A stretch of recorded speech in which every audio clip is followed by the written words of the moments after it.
So sir, yung going back to the 18, so willing kayo mag-individual na mga affidavits. Anong end po natin? So, depende sa ombudsman. So that each of the 18 will now share to the ombudsman investigators everything that they know. Okay. Because in the joint affidavit, we just provided a glimpse Okay. just to warrant or trigger an investigation. Okay. Kasi ayaw naman naming ilaglag ang bawat isa sa kanila sa publiko. Mas gusto sana naming ilaglag ito sa tamang forum. And this is the proper forum. So that's what you meant by tell all. Okay. Yes. Mga ilan ba itong Hong senators? At marami po eh. Yung kay Sir po, so far, sino po? Okay na po ba malaman kung sino-sino? Hindi, wag muna, no? Wag muna.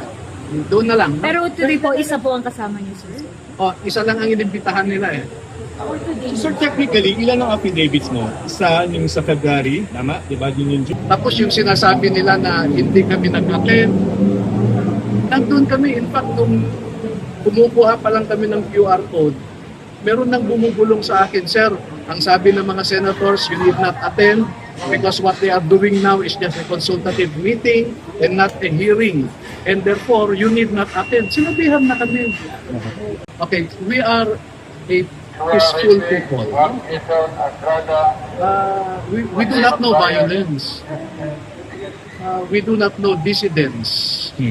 So kaya nga kami nagko-cooperate. Even if we do not recognize si Erwin Tulfo as chair of the Blue Ribbon, pumunta pa rin kami. Unfortunately, hinarang nila kami.